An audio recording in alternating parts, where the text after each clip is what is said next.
अस्सलाम वालेकुम नाज़रीन, मैं हूं मंसूर अली खान। प्रोग्राम में आपको खुश आमदीद कहेंगे। नाज़रीन, ईरान और अमेरिका के दरमियान जारी कशीदगी पर गुज़िश्ता 24 घंटों के दौरान आलमी मीडिया जिस एक लफ्ज़ का सबसे ज़्यादा इस्तेमाल कर रहा है वो है गैर यकीनी का। 2 हफ्ते जारी रहने वाली सीज़ फायर की डेडलाइन ख़त्म होने को है, मगर सूरत हाल अब भी धुंधली ही दिखाई दे रही है। गुज़िश्ता 24 घंटों के दौरान अमरीकी सदर ट्रंप और ईरानी क़यादत सोशल मीडिया पर खासे सरगर्म रहे। जहां सदर ट्रंप ने ईरानी बंदरगाहों की नाकाबंदी जारी रखने का ऐलान करते हुए ईरान पर सीज फायर की मुतादिद खिलाफ वर्जियों का इल्जाम आयद किया, वहीं वाज़ेह कर दिया कि वो जंगबंदी में तोसी नहीं चाहते। दूसरी जानिब ईरान अपने इस मौक़िफ़ पर डटा हुआ है कि धमकियां में इस माहौल में मुज़ाकरात किसी सूरत कबूल नहीं। अब सवाल यह पैदा होता है कि इन संगीन हालात में अमन अमल कैसे आगे बढ़ेगा। उधर इस्लामाबाद में इन मुज़ाकरात की मेज़बानी के लिए तैयारियां तो मुकम्मल कर ली गई हैं, लेकिन अब तक इस हवाले से महज अंदाजे ही लगाए जा रहे हैं कि अमरीकी वफ्द कब पहुंचेगा और ईरान किन शराइत पर मुज़ाकरात में शिरकत के लिए रजामंद होगा। इसी पर मजीद बात करेंगे। हमें 2 सीनियर सहाफ़ी इस वक्त ज्वाइन कर रहे हैं। वाशिंगटन से हमारे साथ मौजूद हैं आयशा तंजीम साहिबा, और हमें इस्लामाबाद से ज्वाइन कर रहे हैं अनस मलिक साहब। दोनों का बहुत बहुत शुक्रिया। सबसे पहले आयशा साहबा, आपसे जानना चाहेंगे, आपसे कुछ देर पहले पाकिस्तान के वज़ीर इत्तलात अताउल्लाह तारर साहब ने कहा कि जनाब ईरान की जानिब से अभी भी हमें कन्फर्मेशन का इंतजार है कि वो इस दूसरे राउंड के लिए आ रहे हैं या नहीं। What's the situation in Washington? क्या उनको भी ईरानियंस का इंतजार है कि वहां से कोई ग्रीन सिग्नल आता है या नहीं? जी शुक्रिया मंसूर। जाहिर है कि मुझे अंदर की मालूमात तो नहीं है, किसी को भी नहीं है, लेकिन मेरा अंदाजा ये है कि क्योंकि देखिए अमेरिका से पाकिस्तान का सफर अगर अपने प्राइवेट जेट पे भी जेडी वैंस साहब और उनका डेलीगेशन जाता है तो कम से कम आपको 13-14 घंटे डायरेक्ट फ्लाइट में भी लग जाते हैं। मेरा नहीं ख्याल कि अमेरिका ये रिस्क लेगा कि यहाँ से जेडी वैंस साहब निकल जाएं और उनको रास्ते में पता चले कि ईरान नहीं आ रहा और रास्ते में वो जहाज मोड़ के वापस आए। तो मेरे ख्याल में उसको अवॉइड करने के लिए वो पाकिस्तानियों से इन टच होंगे। आज सुबह भी जो इस्लामाबाद में अमेरिका की जो डिफैक्टो सफीर हैं, जो शारजा अफेयर्स हैं, वो मिली हैं इसहाक डार साहब से। तो आई थिंक पाकिस्तान की तरफ से वो इंतजार कर रहे होंगे कि ईरानी जो है वो पाकिस्तान को कोई गारंटी दें कि वो पहुंचेंगे तो यहाँ से जेडी वैंस साहब निकलें। So, would that be correct to say that basically Americans are ready for the talks, Iranians aren't? देखिए आज सुबह जो सदर ट्रंप ने सीएनबीसी को इंटरव्यू दिया है उसमें उन्होंने बार बार ये कहा कि हाँ, ये टॉक्स होंगी और हम करेंगे और ईरानी भी इस टॉक्स के लिए आएंगे। ठीक है। ठीक है, उन्होंने थोड़ी सी ब्रिंकमैनशिप उसमें की जो कि उनका स्टाइल भी है और निगोशिएशंस में एक्सपेक्टेड भी है, लेकिन इसके बावजूद अगर उनको कहीं से ये इतलात ना मिल रही होती कि ईरान की तरफ से भी, ये पाकिस्तान के थ्रू ही मिल रही होंगी, मुझे नहीं पता कि वो और किस किस से बात करें, लेकिन अगर उनको ये इतलात ना मिल रही होती कि ईरानी भी कहीं ना कहीं आने को तैयार हैं तो शायद वो बार बार ये बात ना करते। अनस के पास अंदर की काफ़ी खबरें होती हैं, क्योंकि अनस की मैं ट्वीट्स देख रहा था। Anas is quite optimistic about this thing कि जनाब दोनों जो वफूद हैं वो पाकिस्तान आ जाएंगे। जिसे हमारे यहाँ वो जब इलेक्शन हुए थे तो एक जुमला बड़ा हिट हुआ था, साड़ी गल हो गई है। तो अनस थिंक्स के इन सबकी आपस में बात हो गई है। Anas, is that the news you have, या अब आपके इस सारे विचार के अंदर कोई तब्दीली है? बहुत बहुत शुक्रिया मंसूर साहब for having me on the show. देखिए थोड़ी सी जो तब्दीली है पिछले 24 घंटे या 48 घंटे के अंदर जो डेवलपमेंट हुई है, पहले ईरानियन साइड ने बहुत क्लियरली सिग्नल किया था कि वो आना चाहते हैं, वो आने के लिए तैयार भी होंगे। इनफैक्ट पिछले 12 घंटे के अंदर भी जो तेहरान से जो मैसेजेस आ रहे हैं वो यही है कि उनका एक डिप्लोमेटिक डेलीगेशन बिल्कुल कंसिडर कर सकते हैं वो इस्लामाबाद भेजने के लिए। यहाँ पर इस टाइम पर जो मेरी अंडरस्टैंडिंग है, जो आयशा साहिबा ने बताया, जो सबसे बड़ा ईरान ये चाहता है या और अमेरिका ये चाहता है कि दोनों एक साथ, पाकिस्तान ये चाहता है कि दोनों एक साथ टेक ऑफ कर लें, और ईरान ये चाहता है कि पहले अमेरिका उड़े और अमेरिका ये चाहता है कि पहले ईरान उड़े। अगर इस तरह की कोई मूव करती है और रास्ते में उसको एम्बैरेसमेंट का सामना करना पड़ता है तो बहुत बड़ी एक डोमेस्टिक बेस है जिसको फेस करना होगा, जिसके लिए वो तैयार नहीं है। और यही वजह है कि ये जो कॉन्स्टेंट हमें एक स्टेटमेंट देखते आ रहे हैं ईरानी साइड से भी, 4 चीजें जो है उनकी कांस्टेंट रही हैं, जो कि एक्सेसिव डिमांड है। लेकिन इस सब में एक चीज उन्होंने ऐसे एक डिफैक्टो जैसे कहते हैं ना क्लोजर या डिफैक्टो ओपनिंग की तरफ चला जाएगा। दोनों साइडें उसको एक्नॉलेज नहीं करेंगी ऑफिशियली, क्योंकि आइदर ऑफ द साइड अगर वो एक्नॉलेज करती है तो वो वीकनेस अपनी शो करेगी। और मेरी अंडरस्टैंडिंग यही है कि मेरे ख्याल से अगले 4-5 घंटे के अंदर we will get to hear more from the Iranian side कि किसी ना किसी तरह वो कन्विंस हो गए हैं इस्लामाबाद आने के लिए और इस बातचीत के सिलसिले को कंटिन्यू करने के लिए। क्वाइट स्ट्रेंज आयशा, मैं एक्चुअली डोनाल्ड ट्रंप ने बयान दिया और उसमें उन्होंने कहा कि जनाब जेडी वैंस जो हैं वो मतलब चंद घंटों में पाकिस्तान लैंड करने वाले हैं, जबकि पाकिस्तान के पास या पाकिस्तानी मीडिया पे ऐसी कोई खबर नहीं थी कि जेडी वैंस ने टेक ऑफ कर लिया है। अब डोंट यू थिंक, मुझे इस तरह फील हुआ जैसे डोनाल्ड ट्रंप एक्चुअली ईरान को ये जो है वो मैसेजिंग कर रहे थे कि जनाब जेडी वैंस इज कमिंग, सो आप भी अपना टॉप नॉच जो वफ्द है आप उसे ही भेजिए। वो बेसिकली जो कंजम्पशन थी वो ईरानी गवर्नमेंट थी जो डोनाल्ड ट्रंप ने एक्चुअली वो बयान दिया था। आपका अंदाजा बिल्कुल ठीक हो सकता है, क्योंकि इस वक्त प्रेसिडेंट ट्रंप 4 मुख्तलिफ कंस्टिट्यूंसीज को साइमल्टेनियसली उनको खुश करने की कोशिश करें। खुश तो इज द रॉन्ग वर्ड, उनको केटर करने की कोशिश कर रहे हैं। तो एक तो जनरल आम अमरीकी पब्लिक है, दूसरी उनकी मेगा बेस है, तीसरे उनके गल्फ में जो अमेरिका के एलाइज हैं मशरिक वस्ता में वो हैं, जिसमें कि कतर, सऊदी अरेबिया वगैरह भी शामिल हैं, जिनको कि बहुत नुकसान हो रहा है इस ब्लॉकेड का। और चौथा ईरान है, जो कि जिससे अमेरिका ने मुज़ाकरात करने हैं, तो उनको भी कोई इंडिकेशंस देने चाह रहे हैं कि हम आ जाएंगे अगर आप आने के लिए तैयार हो। तो ये जो जिस तरह से अनस ने अभी बात की कि चूंकि दोनों ममालिक का फर्क इतना ज्यादा है, ईरान अगर उड़ेगा तो वो 2 घंटे में पाकिस्तान लैंड कर जाएंगे, अमेरिका से जब ऑफिशियल्स उड़ेंगे तो उन्हें 15 घंटे लगेंगे लैंड करने में। तो ईरान के पास बहुत ज्यादा रूम है इस वक्त मनूवर करने का, वो इंतजार कर सकते हैं। लेकिन जेडी वैंस साहब को या अमेरिका को ईरान की तरफ से ये गारंटी चाहिए कि अगर वो यहां से उड़ेंगे तो ईरानी ऑफिशियल्स भी आएंगे, क्योंकि जैसा कि अनस ने भी कहा, मैंने भी कहा कि अगर वो एक दफा उड़ गए और ये खबर निकल गई कि वो उड़ गए हैं और फिर उन्हें रास्ते से जहाज वापस मोड़ना पड़ा, तो फिर ये एक डिप्लोमेटिक सिफारती एम्बैरसमेंट होगी, जो मेरा नहीं ख्याल कि अमेरिका चाहेगा। अनस, ये जो अताउल्लाह तारड़ की जानिब से एक ट्वीट किया गया, मैं और आप मेरे ख्याल में काफ़ी देर से इसको कवर कर रहे हैं, पिछले राउंड से लेकर अब तक की जो सूरत हाल बनी है। गवर्नमेंट ऑफ पाकिस्तान बड़ी टाइट लिप रही है, कोशिश की गई है कि मीडिया के अंदर लीकेजेस ना हो, लेकिन ये जब मैंने एक्चुअली ये ट्वीट पढ़ी तो मेरे लिए तो एक्चुअली ये सिग्नल था कि अगर पब्लिक डोमेन में आके, सोशल मीडिया के ऊपर आके अगर इंफॉर्मेशन मिनिस्टर को ये सब कुछ लिखना पड़ रहा है तो इसका मतलब है कि चीजें फिलहाल काबू में नहीं है, जिस तरह एक परसेप्शन कम से कम बना हुआ था। परफेक्ट। मेरे ख्याल से इस ट्वीट का जो आना ना इटसेल्फ इज अ सिग्नल कि थिंग्स वर नॉट ओके, लेकिन उस ट्वीट की जरूरत क्यों पड़ी यहाँ पर, ये मेरे ख्याल से जरूरी है। आज कल से हमने रिपोर्टिंग देख रहे हैं, अमेरिकी मीडिया में देख रहे हैं, आपने प्रेसिडेंट ट्रंप के स्टेटमेंट का हवाला भी दिया कि वो निकल गए हैं। उसके बाद कभी एक वायर कहती है कि शाम को 6 बजे डिपार्चर है, एक चैनल कहता है 2 बजे डिपार्चर है, so on and so fourth. मेरे ख्याल से ईरानी साइड, क्योंकि अब एक बड़ी कैलकुलेटेड लीक्स आ रही हैं और उसमें कहीं ना कहीं वायर्स में पाकिस्तानी ऑफिशियल को कोट किया जाता है, कहीं रीजनल ऑफिशियल्स को कोट किया जाता है, जहां से इंप्रेशन ये नजर आता है कि शायद पाकिस्तान इस पूरे लीक या कैलकुलेटेड लीक प्रोसेस में इन्वॉल्व है, जो चीज ईरानी साइड ने डे 1 से अवॉइड करने के लिए पाकिस्तान को कहा है और पाकिस्तान बड़ी अच्छे से करता आ रहा था। मेरे ख्याल से इस वजह से ये ट्वीट की जरूरत पड़ी है कि हमारा इससे लेना देना नहीं है, फैक्चुअल पोजीशन ये है, स्पेकुलेशन अपनी जगह, फैक्चुअल पोजीशन ये है। लेकिन बिटवीन द लाइंस अगर मैं पढूं जो अता तारड़ साहब की जो ट्वीट है, व्हाइल इट सिग्नल्स कि जी ऑल इज नॉट वेल और ऑल वाज नॉट वेल, मेरी अंडरस्टैंडिंग ये है कि ये ट्वीट इसी का शाखसाना है या इसी की कंटिन्यूटी है कि शायद चीजें अब बेहतरी की तरफ गई हैं, तभी उन्होंने ये ट्वीट किया है। और इस सारे मामले में आयशा, जारी बात है, there is a deadline ahead. अब से चंद घंटे के बाद जो है वो सीज फायर की जो डेडलाइन है, according to Attaullah Tarar, the 22 April 4:50 AM, यानी कि सुबह 5 बजे के आसपास जो है वो ये डेडलाइन आ जाएगी। डू यू थिंक कि डोनाल्ड ट्रंप के जो बयानात बार बार आते रहे पिछले 2-3 दिन के अंदर कि जनाब नो एक्सटेंशन, इसमें कोई एक्सटेंशन नहीं होगी, ऑब्वियसली दैट मीन्स कि नो एक्सटेंशन, तो इसका मतलब है कि सुबह 5 बजे के बाद बमबारी जो है या जंग दोबारा शुरू हो जाएगी, या जितना आपने उनको कवर किया है, do you think this is just a mind game, हो सकता है इसके अंदर एक्सटेंशन ही आ जाए एट द एंड? देखिए, प्रेसिडेंट ट्रंप का एक ये स्टाइल है जो हमने अब तक देखा है कि वो अपने आप को बहुत ज्यादा अनप्रिडिक्टेबल रखना चाहते हैं। वो चाहते हैं कि उनके मुखालिफ जो भी बैठा है उसे बिल्कुल पता ना चले कि वो इधर जाएंगे या उधर जाएंगे। और हमने कई दफा देखा है कि उन्होंने बहुत ही सख्त एक पोजीशन ली और आखिरी वक्त पर बदल दिया।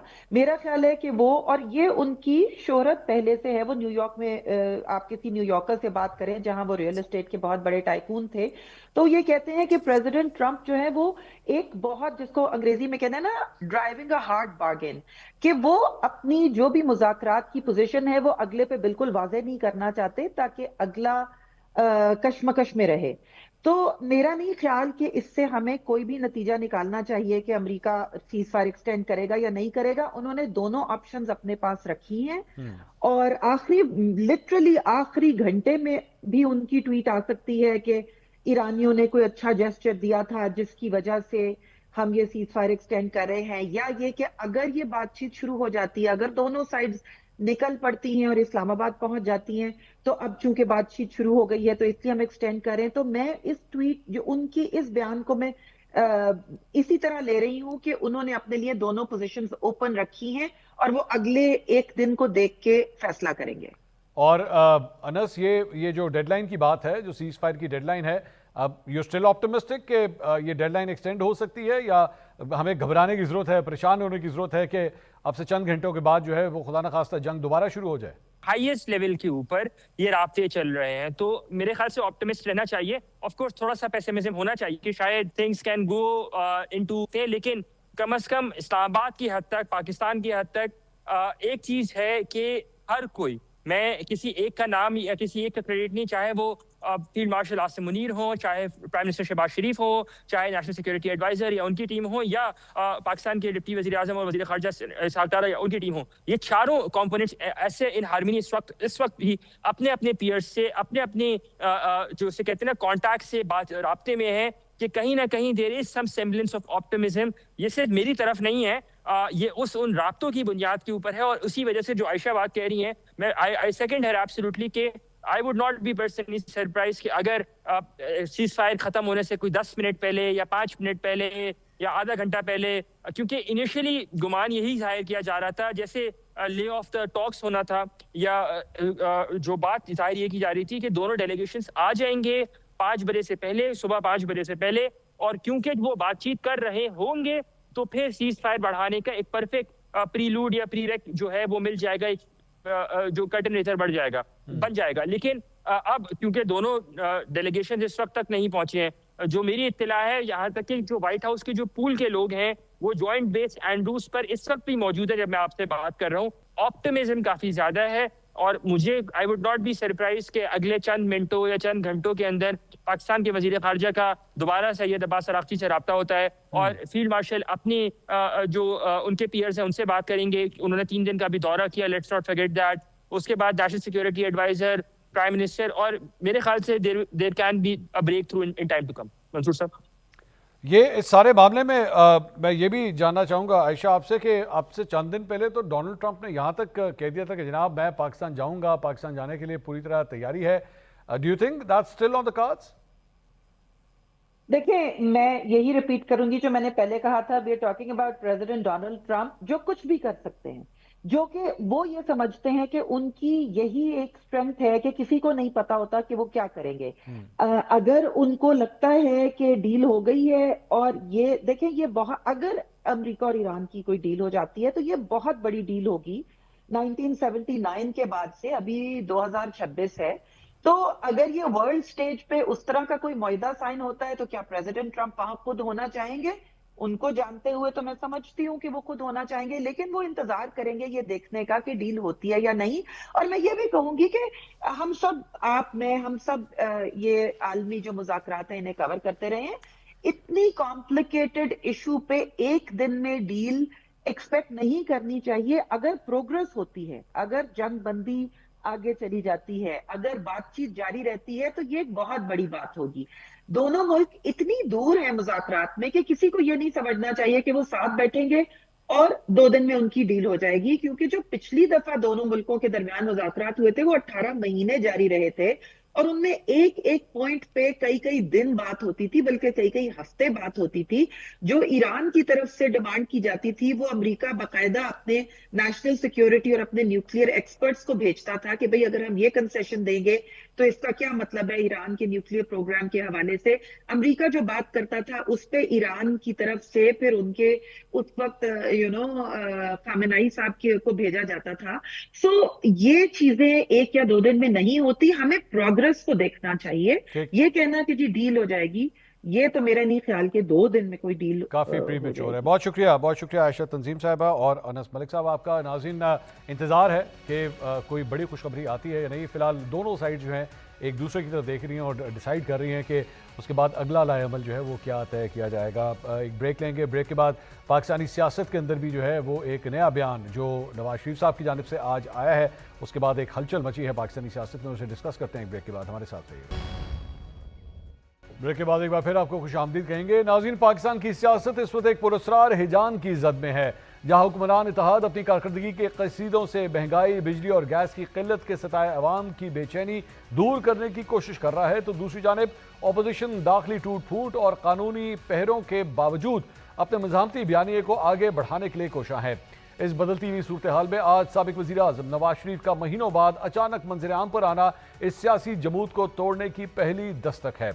नवाज शरीफ ने गिलगित बल्तिस्तान पार्लिमानी बोर्ड के इजलास से खिताब करते हुए न सिर्फ माजी और हाल का तकाबली जायजा पेश किया, बल्कि अपनी जमात की कारकर्दगी को नुमाया करने की कोशिश भी की।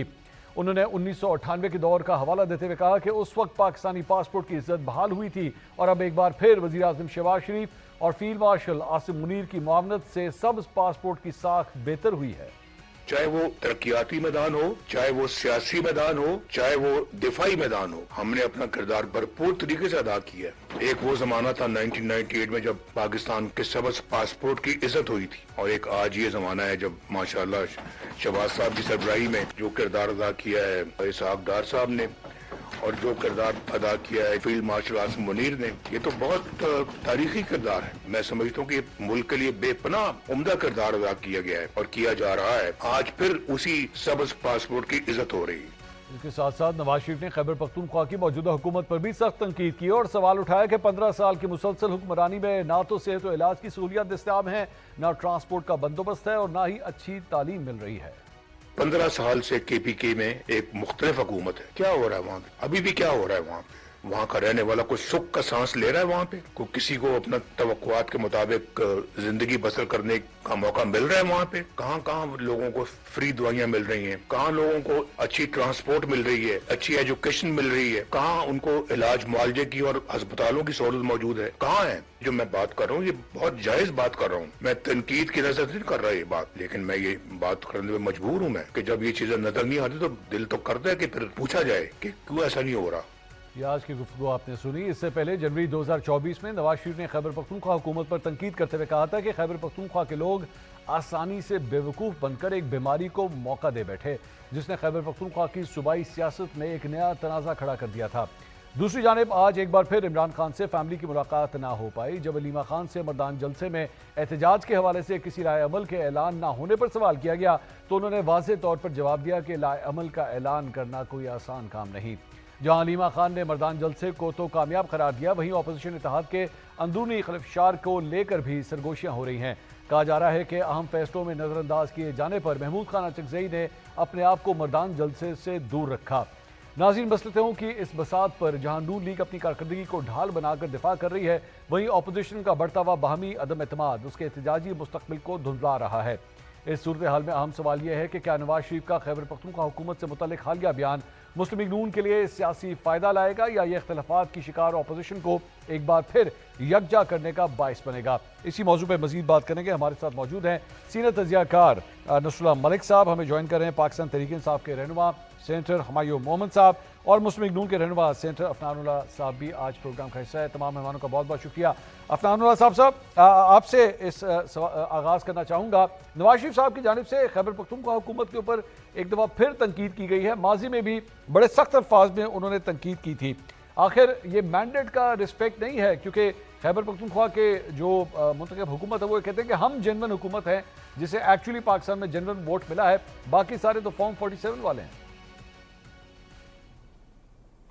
जी बिस्मिल्लाहिर्रहमानिर्रहीम। देखें, बात यह है कि ये जब 2013 में की कैंपेन अगर आप PTI की उठा के देखें तो आपको वादे मिलेंगे कि जी हम पेशावर को पेरिस बना देंगे, हम जो है वो हेल्थ का और एजुकेशन का ऐसा निज़ाम लाएंगे जो दुनिया में कहीं नहीं होगा। पुलिस का और लोकल गवर्नमेंट का निज़ाम ऐसा होगा जो जापान और नॉर्वे में होता है। ये सारी बातें अगर आप याद करें तो ये इन्होंने सारे वादे किए थे। और आप देखेंगे जब हुकूमत आए हुए अब 13 साल हो गए हैं, कोई एक हॉस्पिटल नहीं बनाया, यूनिवर्सिटियों की ज़मीनें बेच दी हैं। मतलब जो पाकिस्तान की तारीख की सबसे महंगी मेट्रो इनसे बनी है वो भी सही तरह नहीं चलती, कभी उसमें सैलाब आ जाता है, कभी कोई मसला हो जाता है। और कोई मतलब कि अगर आप इनका डेवलपमेंट बजट उठा के देख लें लास्ट ईयर का, तो उसमें ऐसे लगता है जैसे कोई डेवलपमेंट की तरफ फोकस है ही नहीं। मतलब 2000 अरब रुपए का बजट है लगभग खैर पख्तूनख्वा का, 2200 भी के करीब इन्होंने बनाया था, लेकिन चलें अगर 2000 अरब रुपए भी ले लेते हैं तो 2000 अरब रुपए में आप कुछ तो दिखाने के जोगे होते हैं ना। आप हर साल अगर आप लगाएं, कितने सालों से ये चल रहा है सिलसिला, तो आपके पास ना कोई चीज़ दिखाने के लिए, ना वहाँ के लोगों के कोई हालात जो है वो जैसे आप कहते थे कि हम तब्दील कर देंगे वो हुए हैं। बस सिर्फ खाली वादों पे और खाली बड़ी बड़ी बातों के ऊपर कब तक जो है वो गुजारा किया जा सकता है। इसी चीज़ की निशानदेही जो है वो मियां नवाज शरीफ साहब ने भी की है। ठीक, हमारे मोहम्मद साहब, ये बड़ी सख्त तनकीद की गई है जी मियां साहब की जानिब से, और आपकी परफॉर्मेंस, खैबर पख्तूनख्वा हुकूमत की परफॉर्मेंस के ऊपर सवाल उठाया जा रहा है। अगर एक जायज़ा लिया जाए बिटवीन पंजाब एंड खैबर पख्तूनख्वा, क्योंकि सारी बात है उनकी बेटी की हुकूमत है पंजाब के अंदर, आप समझते हैं कि पंजाब एक्चुअली अपनी परफॉर्मेंस के लिहाज से खैबर पख्तूनख्वा से आगे जा चुका है? बिस्मिल्लाहिर्रहमानिर्रहीम, इय्याका नअबुदु व इय्याका नस्तईन। देखिए, इस तरह है मंसूर साहब कि अगर आप मेरे हाथ पैर बांध दे और आप मेरे साथ रेस में लगाएं और मैं इसके बावजूद आपके करीब करीब हूं, तो क्या मेरी कारकर्दगी आपकी कारकर्दगी से बेहतर समझी जाएगी या बुरी समझी जाएगी? मैं हैंडीकैप्ड हूं और आप पूरे जोर और शोर से भाग रहे हैं। मेरा आपने हाथ बांधे हुए हैं, मैं भाग नहीं सकता। मेरा अपना पैर एक बांधा हुआ है, मैं भाग नहीं सकता। अच्छा। मैं वजह बताने लगा हूं। पाकिस्तान जो खैबर पख्तूनख्वा की जो अवाम है ना, ये याद रखे, इन लोगों ने पाकिस्तान में एक बहुत बड़ा चेंज लेकर आया। पहले वो जो आप लोगों का जो चांद देखने वाला सिस्टम था वो कहीं और बैठता था, फिर करते करते फाइनली वो खैबर पख्तूनख्वा के साथ सिंक हो गया है। अब इंशाल्लाह ताला पूरे पाकिस्तान की हुकूमत भी खैबर पख्तूनख्वा के साथ सिंक होगी। एक मिनट, आप खैबर पख्तूनख्वा के साथ सिंक हो गया? नहीं, एक्सप्लेन दिस, मुझे समझ नहीं आई इस बात की। आपने कहा खैबर पख्तूनख्वा का निजाम था, चांद देखने का निजाम, उनके साथ सिंक कर गया। सुन ले, उसके साथ सिंक इस तरह कर गया कि अब ज्यादा जोर खैबर पख्तूनख्वा की बेसिस पे होता है कि वहां पे चांद होता है, तो उस बेसिस पे पूरे, जो मेरी अंडरस्टैंडिंग है, maybe I am wrong, कि पूरे पाकिस्तान में अब चांद को जब किया जाता है वो खैबर पख्तूनख्वा के साथ उसको सिंक किया जाता है कि यार ताकि हम सारे, ये मेरी sir it is my understanding. I could be wrong, so you have to respect my wrong interpretation. I have to respect your wrong interpretation. You have to respect my point of view, na? It is wrong or it is right. Sir, if it's factually wrong, how do you expect me to respect it, sir? Factually, और पाकिस्तान में चांद सबसे पहले साहिली पट्टी पे नजर आता है, सर। सर एक मिनट है जो ना, साहिली पट्टी पे नजर आता है, बिल्कुल नजर आता होगा, लेकिन सबसे पहले जो हमेशा ये याद रखे, केपी जो है ना वो वेस्ट में, केपी मोर टुवर्ड्स वेस्ट है, ठीक है, एज कंपेयर टू साहिली। वहां पे अगर आप देखा जाए, हमेशा हम लोग जो केपी वाले हैं वो ज्यादातर कोशिश करते हैं कि उधर चांद, अक्सर हम लोग कहते थे कि पहले नजर आ जाता है। अब आपका जो एक उस लिहाज होता है, लेकिन मैं उसको छोड़ के आगे जाता हूँ। देखें, मियां नवाज शरीफ साहब ने 2-3 बातें की, मियां नवाज शरीफ साहब ने 2-3 बातें की। उन्होंने कहा वहां पे हेल्थ नहीं है। आपको पता है कि सबसे बड़ा जो सेफ्टी नेट है वो खैबर पख्तूनख्वा में है कि हर एक को 10 लाख, हर फैमिली को 10 लाख रुपए का सेफ्टी नेट है, जो किसी और जगह पे नहीं है, और ये बहुत बड़ा सेफ्टी नेट होता है। देखिए, बात ये हो जाती है कि आपने, अच्छा, दूसरा ये हो जाता है कि 2 तरीके होते थे, मैं हॉस्पिटल ज्यादा बनाऊं, एक चीज, और मैं जो प्राइवेट हॉस्पिटल्स हैं उनको फंक्शनल कर दूं, उनको सिंक कर दूं गवर्नमेंट हॉस्पिटल के साथ, क्योंकि गवर्नमेंट हॉस्पिटल जितने भी बनाएगी ना उनके अखराजात बढ़ते जाएंगे। तो अब मैं क्या करता हूं, मैं अपने अवाम को डिस्पर्स कर देता हूं between the private, minimum standard create करके कि वहां पे अवाम की फ्री डिलीवरी ऑफ सेहत हो और उनको मैं सेहत कार्ड से वो कर दूं। तो this is how you bring the private companies या private hospital into the government system, which is I think is much better way of doing it. उससे ये हो जाता है कि जो हॉस्पिटल है ना, जो मैं एज अ प्राइवेट एंटरप्रेन्योर मैं गांव की तरफ जहां पेरिफेरी है वहां पे जहां बड़े हॉस्पिटल नहीं है मैं उधर जाके हॉस्पिटल बना लूंगा, and I will have lot of good consultant sitting there in order to qualify for the सेहत सहूलत। ठीक है, सो ये एक बहुत बड़ा था। ठीक है, अच्छा उसके बाद ये याद रखें, अवाम कभी बेवकूफ नहीं होती, अवाम कभी सादा नहीं होती। अगर अवाम बेवकूफ होती तो जैसे पंजाब ने आपने शुरू में जो मोहम्मद साहब आपने जो शुरू में एक एग्जांपल दी थी कि जी आप मेरे हाथ पांव बांध दिए जाएं और आप भागना शुरू करें। केपी में मैं उसका आने लगा हूं। केपी में आप देखिए 2006 से लेके आज तक सिवाय ये पाकिस्तान तहरीक इंसाफ के टेन्योर में जो फेडरल टेन्योर था वो 3-4 साल के अलावा सबसे ज्यादा वहां पे ये सुइसाइड बॉम्बिंग हुई है। उस सुइसाइड बॉम्बिंग को अगर आप देखें, मुझे पता है कितने लोग वहां पे इन्वेस्ट करेंगे। वहां का सारा पैसा निकल के पंजाब में और सिंध में चला गया। अगर ये वहां पे हालात ठीक होते तो फिर मैं देखता कि ये लोग मेरे साथ कैसे मुकाबला करते। अच्छा। फिर मैं देखता ये लोग मेरे साथ कैसे करते हैं। That is when you can compare an apple to an apple. इस वक्त में हैंडीकैप दहशतगर्दी का सामना है, बेसिकली सूबे को दहशतगर्दी का सामना है जिसकी वजह से और उसी दहशतगर्दी के लिए जो बेसिकली पाकिस्तान की रियासत जो एक फॉर्मूला निकालती है, आप उससे भी एग्री नहीं करते? देखिए वो जो रियासत जो फॉर्मूला निकाल रही है ना, अगर आप हिस्ट्री देखें उस फॉर्मूला ने हिस्ट्री में कभी काम नहीं किया। You can agree with that कि ये एक तरीका है, मेरा तरीका फर्क हो सकता है, लेकिन इसका ये मतलब नहीं है कि मेरा हदफ और गवर्नमेंट का या रियासत का हदफ अलग अलग है। मैं भी अमन चाहता हूँ, रियासत भी चाहती है अमन करे। मैं कहता हूँ इसका तरीका, आपका जो तरीका है वो हम कोई 22-23 दफा कर चुके हैं, कोई और तरीका कर लो, कोई हाइब्रिड तरीका, कोई और चीजें कर लो, लेकिन there has to be a way out.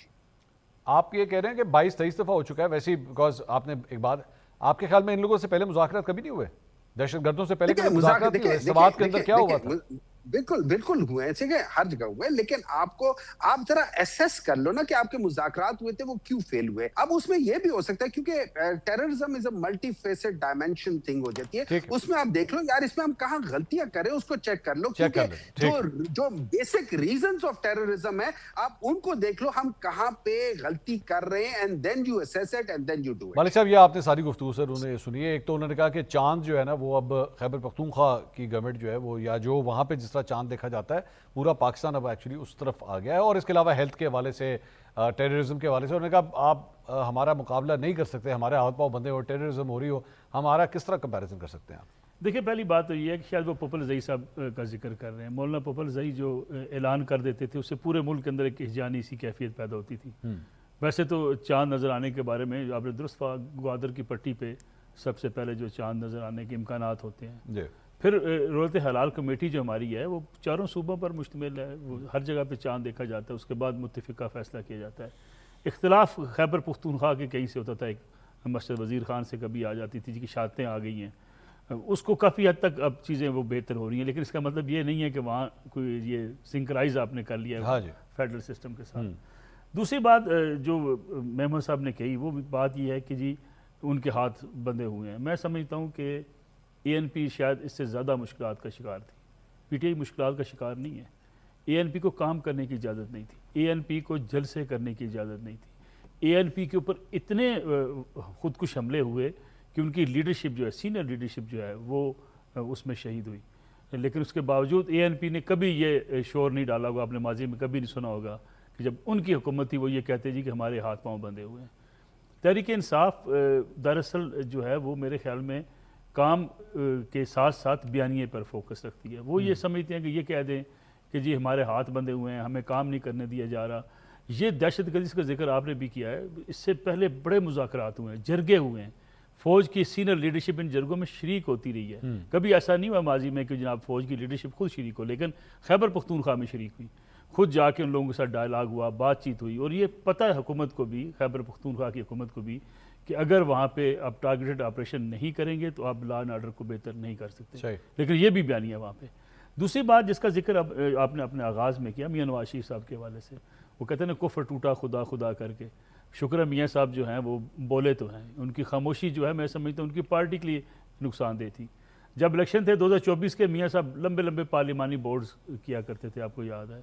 अब जीबी के इलेक्शन है, मियाँ साहब बाहर आ गए। देखिए मियाँ नवाज शरीफ एक बड़े सियासतदान है और मुस्लिम लीग नून के पास जो है वो वोट बैंक मियाँ नवाज शरीफ का वोट बैंक है। शहबाज शरीफ साहब की परफॉर्मेंस हो सकती है, मरीम नवाज शरीफ साहबा की परफॉर्मेंस हो सकती है, लेकिन लीडर उनके पास बहरहाल मियाँ नवाज शरीफ साहब हैं। अब मियाँ नवाज शरीफ साहब को एक्टिवली रोल अदा करना होगा सियासत के अंदर, सियासी मैदान के अंदर खुलकर उन्हें खेलना पड़ेगा, मैदान में आना पड़ेगा। रही बात खैबर पख्तूनख्वा या पंजाब, दोनों जगहों पे अगर आप देखें, दोनों मेरे मेहमान बड़े रिस्पेक्टेड हैं, लेकिन दोनों की सियासी जमातें अपोजिशन नहीं कर रही। खैबर पख्तूनख्वा में आज मियाँ साहब का बयान आ गया, अपोजिशन ने वहाँ कोई काम नहीं किया हुआ। हुकूमत के ऊपर आप मुझे बताइए कोई ऐसी तनकीद आपको नज़र आती है? कोई आपको उनके जिस करप्शन का वो जिक्र कभी टॉक शोज़ में कर लेते हैं, कभी उसके ऊपर उन्हें आवाज़ प्रॉपर असम्बली से बाहर कहीं प्रेस कॉन्फ्रेंस में उठाई हो, आपको अपोजिशन वहाँ नज़र नहीं आएगी। पंजाब के अंदर आपको अपोजिशन कभी नज़र नहीं आएगी जो हुकूमत की परफॉर्मेंस के ऊपर तनकीद करती हो। पीटीआई के तो कोई हाथ नहीं बंधे हुए, पीटीआई की लीडरशिप मौजूद है, उनकी प्रेस कॉन्फ्रेंस कर सकते हैं, वो बता सकते हैं कि हुकूमत की परफॉर्मेंस ठीक नहीं है, वो मरीम नवाज शरीफ साहबा की कारकर्दगी पर तनकीद कर सकते हैं।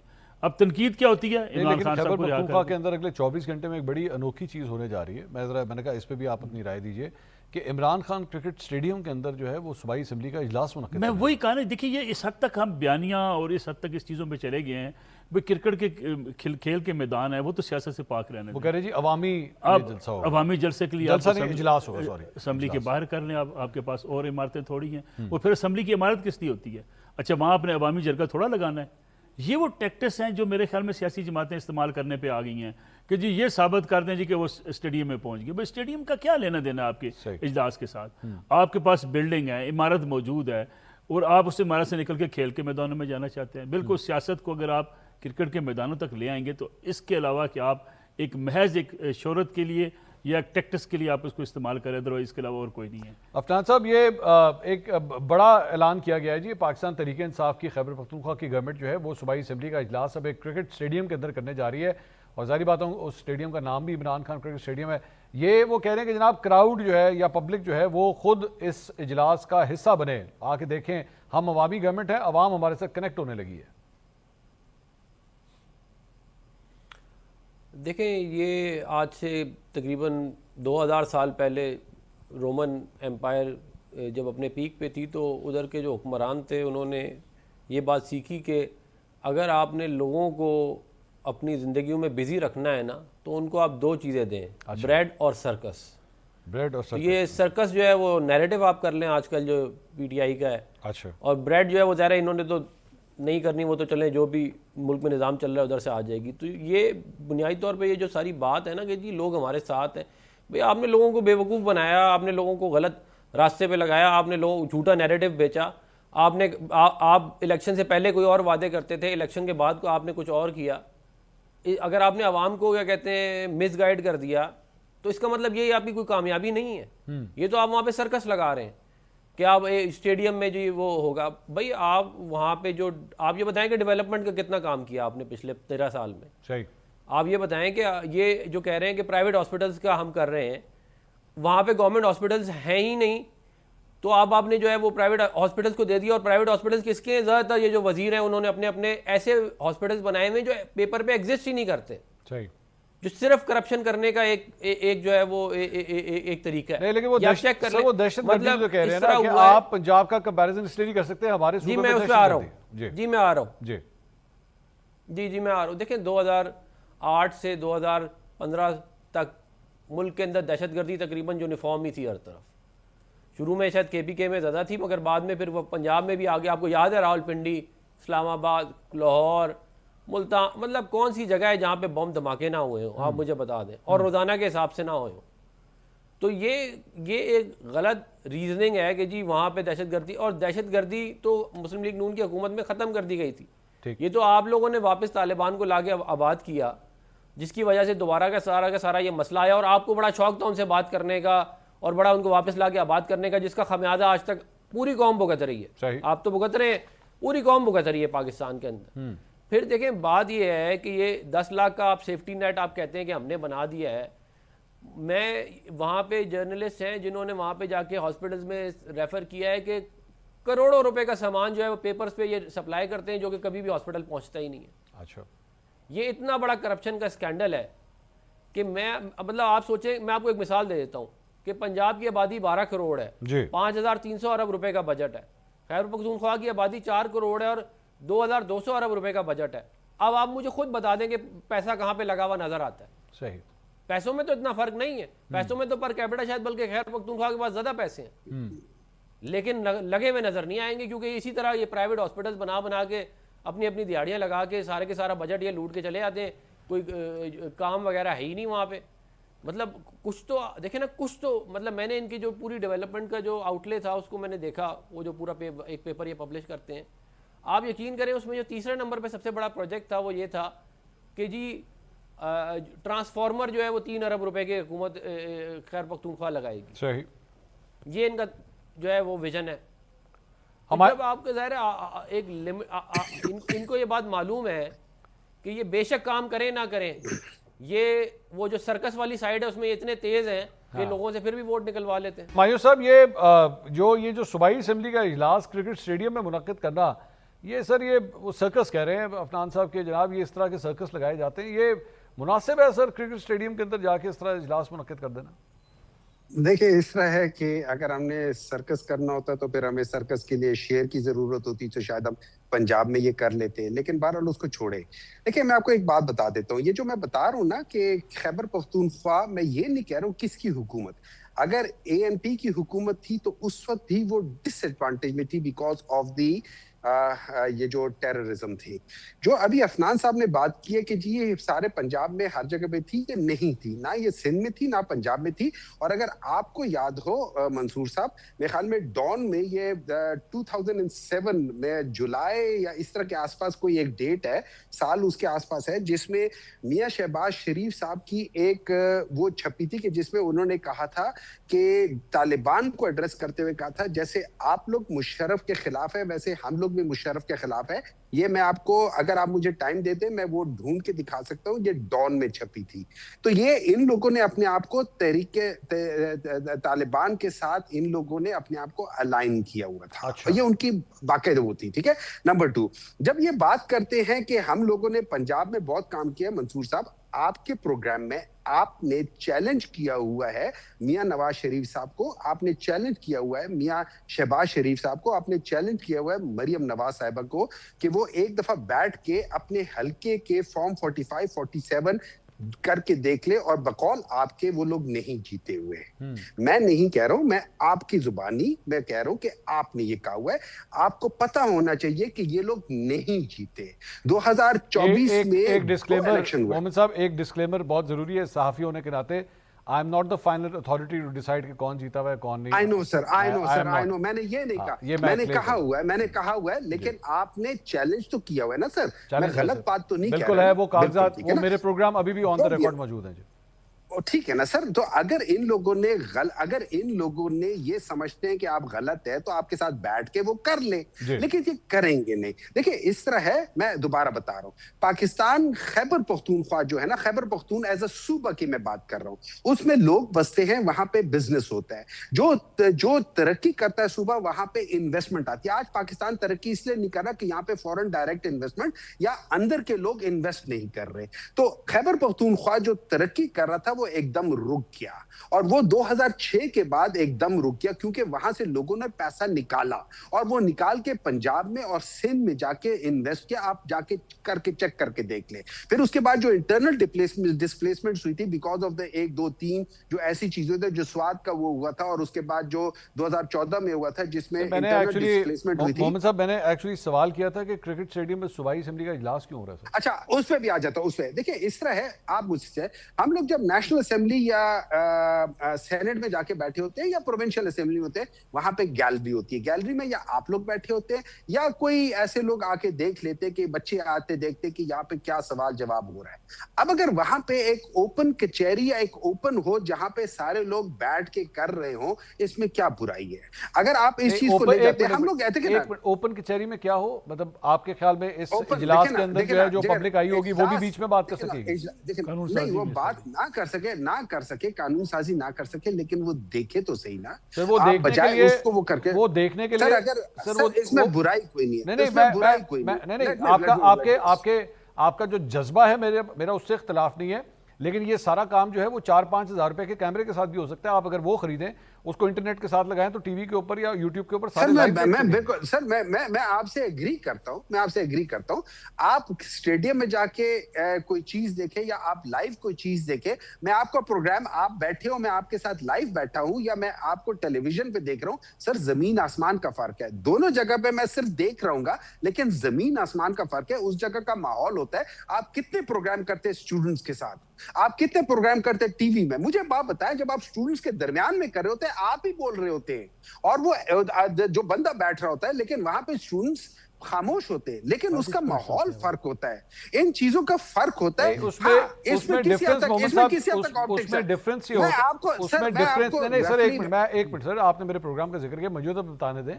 उसमें डिफरेंस सिर्फ ये होता है कि वहां पे हम चाहते हैं कि स्टूडेंट्स उनके साथ डायरेक्ट सवाल जवाब करें, मेरा किरदार कम हो, उनका किरदार ज्यादा हो। मकसद ये है। मैं आपको जो मैं मकसद देना चाहता हूं, मैं ये नहीं कंपैरिजन कर रहा हूं, मैं कह रहा हूं कि जब आप वहां लाइव होते हैं, जो लोग आते हैं नेशनल असेंबली में आके बैठते हैं या सेनेट में आके बैठते हैं, उनको वहां बैठ के कुछ सीखते। अच्छा, इससे जो सबसे बड़ा फायदा होता है ना, आप अवाम को डिसएनफ्रेंचाइज नहीं करते, आप उनको लेकर आ रहे हैं, आप उनको पॉलिटिसाइज कर रहे हैं, which I think is a very important thing. अब इसमें प्रॉब्लम यह है कि हमारे बाज लोग समझते हैं कि जब आप अवाम को शऊर देते हैं, तो वो उससे खाना वाना नहीं खा सकते, वो उससे खाना निकाल नहीं सकते, वो शऊर की वजह से राइट टू लेफ्ट नहीं जा सकते। ये शऊर दिया जाएगा कल, बेसिकली खैबर पख्तूनख्वा की अवाम को शऊर दिया जाएगा।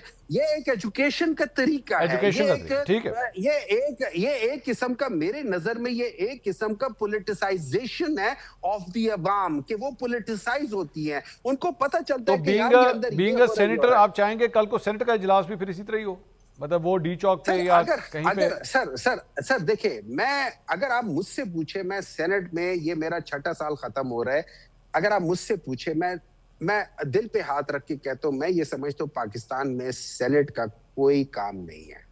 पाकिस्तान 6 साल के बाद आपको आइडिया हुआ?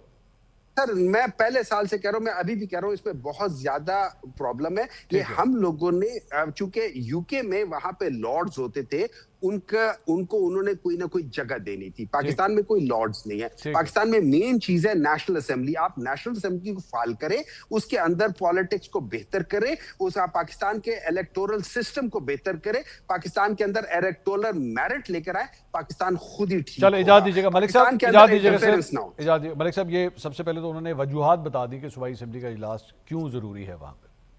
देखिए, वो एक कहावत है ना जी, कि अगर आप पाकिस्तान की सियासत में रहते हुए कामयाबी हासिल करना चाहते हैं या अपने आप को प्रोमिनेंट करना चाहते हैं, तो आप एक हाथ से काम करें, एक हाथ से ढोल बजाएं।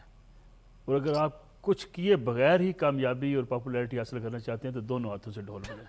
अच्छा, इसका मतलब ये है कि आप अपने लिए इमोशंस के ऊपर आप सियासत करें। आपको पब्लिक के मुफाद से या कोई पाकिस्तान के अंदर कोई डेवलपमेंट के साथ या बाकी कामों के साथ आपको गर्ज कम होनी चाहिए। ये अलमिया है हमारी सियासत का अलमिया है। कई गिनवा सकेंगे, मेमन साहब कह देंगे कि माजी के फ़लाँ हुक्मरान ने भी ऐसे ही किया था और आज की हुकूमतें भी ऐसे ही करती हैं। ऐसी ही वजह जो होती है ना, वही फिर जाके लोगों के अंदर एहसास महरूमी पैदा करती है कि जब आप सिर्फ महज नारे लगाने पे आ जाएं, महज आप इस गिमिक्स में आ जाएं कि ठीक है जी, हमने तो अवाम के सामने ले गए। ये नारे थे ना जी, गवर्नर हाउस गिरा देंगे, यही थे कि गवर्नर हाउस की दीवारें खोल देंगे। एक दिन इमरान इस्माइल साहब ने गवर्नर हाउस के दरवाजे खोले, पब्लिक को अंदर से घुमाया, फिर उसके बाद ताले बंद कर दिए। यानी आप कब तक कौम को बेवकूफ़ बनाना चाहते हैं?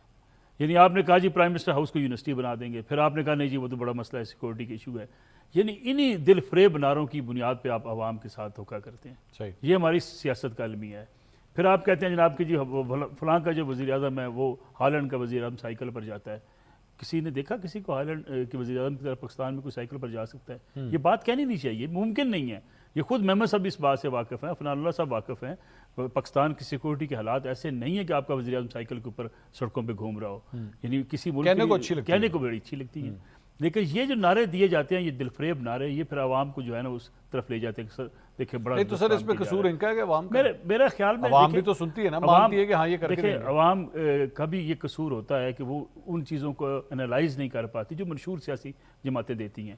देखिए मुझे जायज़ा लेना चाहिए जो PMLN का मंशूर है, मुझे जायज़ा लेना चाहिए जो PTI का मंशूर है कि उस पर किस हद तक अमल दरामद हुआ। यानी हम तो नारे सुन लेते हैं, नारों के बाद कोई उनको पूछने वाला नहीं होता। उसकी वजह यह कि सियासी लड़ाइयाँ इस हद तक हो जाती हैं कि वो कहते हैं जनाब उनको गिरा दिया, उसको निकाल दिया। वो लड़ाइयाँ जिसकी बात अभी जिक्र सेनेट का जिक्र भी कर रहे हैं, सेनेट एक मौसर किरदार अदा कर सकता है, लेकिन अगर सेनेट में भी आप जज्बाती नारे लगाएं, सीटों पे फलांग के एक दूसरे को मारने के लिए झपट रहे हों, कौमी असम्बली के अंदर आप इस किस्म की सियासत कर रहे हो, तो फिर आपका कारकुन तो इसी बात से मुतमिन होता है ना। हम जिस दहशत गर्दी की बात कर रहे हैं, क्या खैबर पख्तूनख्वा की हुकूमत ऑन बोर्ड नहीं है? क्या IG पुलिस वहाँ के ऑन बोर्ड नहीं है? क्या वहाँ के चीफ सेक्रेटरी ऑन बोर्ड नहीं है? क्या सारी चीज़ों का खैबर पख्तूनख्वा के वज़ीर आला को इल्म नहीं है? लेकिन पब्लिक में खड़े होकर नारे लगाएंगे कि हम दहशत गर्दों के खिलाफ जो ऑपरेशन नहीं होने देंगे, इसलिए कि उससे आपके वोट बनते हैं।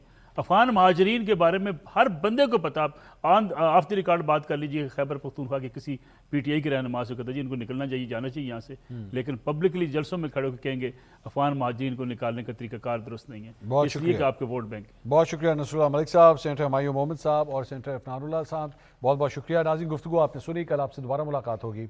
अल्लाह हाफ़िज़।